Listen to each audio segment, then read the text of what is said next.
Hello and welcome back to Boxing Social in association with Betfred. My name is Ayman Khan. I'm here in Manchester. We just concluded the Khan-Brook undercard press conference. With me is the one and only Brad Rea. Bradley, I'm not sure how to introduce you. Is it Manchester's finest, Twitter's finest? Which one comes first? Anything you want, mate. I'm happy. I don't think I'm Manchester's finest yet, and I think I'm not quite there on Twitter either. I think that's Del G used his number one, isn't it? But yeah, I'm getting there. Is Del here? Saturday will be here. Saturday, yeah. We've got Ayman Craig coming down to make some noise. Looking forward to it. Just on that whole kind of like interaction online, the social media sort of stuff. Some fighters are for it, some fighters are against it, but you've kind of seemed to really kind of embrace it. What's part of your personality that kind of made you kind of make that choice to do that and really thrive in that kind of area where kind of boxing fans really appreciate that side of boxers too? Yeah, I think it's just part of the game now. Whether you like it or not, it's the best way to kind of get out there and show people what you're doing. Social media. I'm just a boxing fan at the end of the day, you know what I mean? He's just privileged enough that it's also my job. If I wasn't on this big card, or if I was at a professional boxer, I'd still be on Twitter talking boxing. And I'm just myself at the end of the day in interviews and social media. And if people take a liking to that, happy days, so be it. If people don't, who's asked? Fair enough. But I suppose it has to be boxing Twitter second, or maybe down the line, and boxing first. That's the main thing. That's why you're here. That's why we're here. Let's rewind back first to the Jez Smith fight. Great fight, great learning experience for you. What do you feel you kind of, now that dust is firmly settled and you're looking at your next fight, what do you feel you kind of took away from that fight?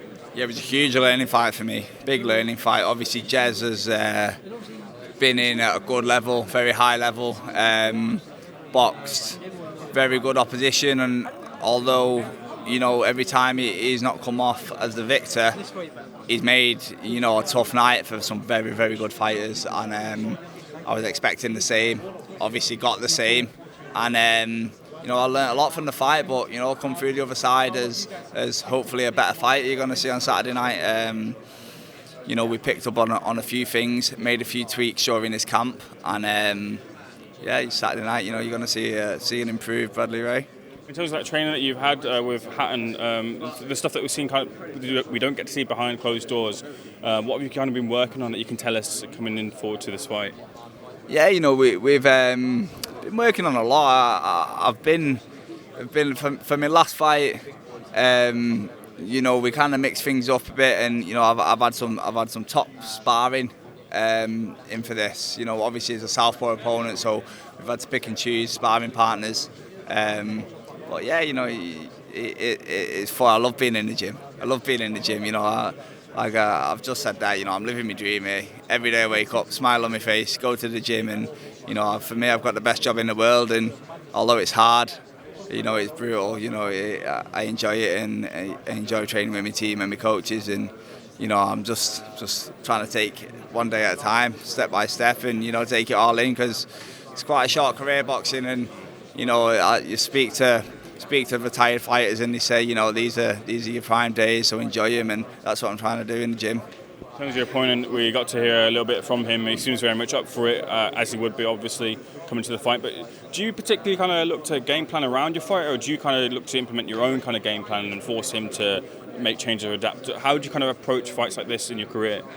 Obviously, you approach different fighters in different ways, but I've got my style of fighting. I do what I do, and it's my job to do that well enough that they're the ones who's got to adapt, and they've got to change around me.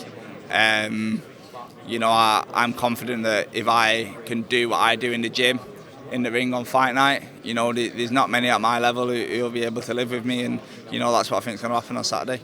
A couple of things away from your fight. We've got, of course, you being from Manchester, massive fight, main event in this card, Amir Khan versus Khan-Brook. How do you see that fight going? I've changed my mind again. So I was Khan, then I was Brook, then any other interview this week I've said Khan. But I don't know, I had a feeling yesterday at that workout. I think I've swayed. I think I've gone over the line to Brook. What was it about the workout that made you change your mind? I don't know. I just think Brook looked sharp. I think he looked good, and I think he's up for this fight. It's been brewing a long time, and although obviously Khan will be up for the fight, and it means a lot to him. You can see how much this fight means to Brook in his face and how bad he wants to win this. He knows that if he doesn't win this fight, everything he's accomplished in his career, it doesn't matter to him. This is the one, and you can really see that, and I think he wants it bad.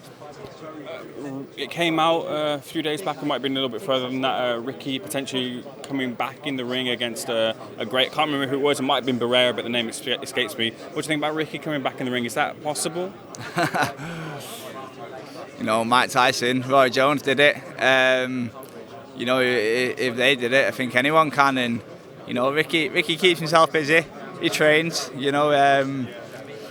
As the odd bear from time to time, but I'm sure if he took himself seriously, he could give it a go. And these exhibition fights, I think you take it for what they are. They're exhibitions. They're retired fighters putting on a show for kind of an era that maybe have heard about him but haven't got to witness him. For me, that with a Tyson fight, I'd heard all these stories about how people used to stay up for Mike Tyson fights, the feeling he used to get. I was too young. I hold my hands up. I stayed up for Tyson versus Jones, and I wanted that feeling, that my dad and people used to tell me about. And I'm sure there's a lot of people who used to follow Ricky, who've told their kids about the Manchester Knights following Hatton, and them kids will be fans now, and they'll get to experience that if it happens. Finally, you mentioned there about what, from your point of view, is going to happen, but let's get the kind of conclusive point from you. Tell me what happens when you step through the ropes with McCarthy at the weekend. I get my hand raised. It doesn't matter how I do it, in what way. It might be the first round, might be the 8th round, might be points. But I'm coming to win, and I don't just want to win. I want to stand out. This is a big show. Yeah, it's going to be hard to stand out on this show, but that's my game plan. I want people to leave Manchester Arena saying, "But yeah, who was that skinny ginger kid from Manchester there? We'll go and watch him again." Yeah, that's my plan Saturday. And also impressing the Twitter a lot too. Can't forget that. But that's a lot harder. Brad, pleasure speaking to you. Thank you for speaking to Boxing Social. Wishing you all the best at the weekend. Thanks again. Thank you very much. Appreciate it.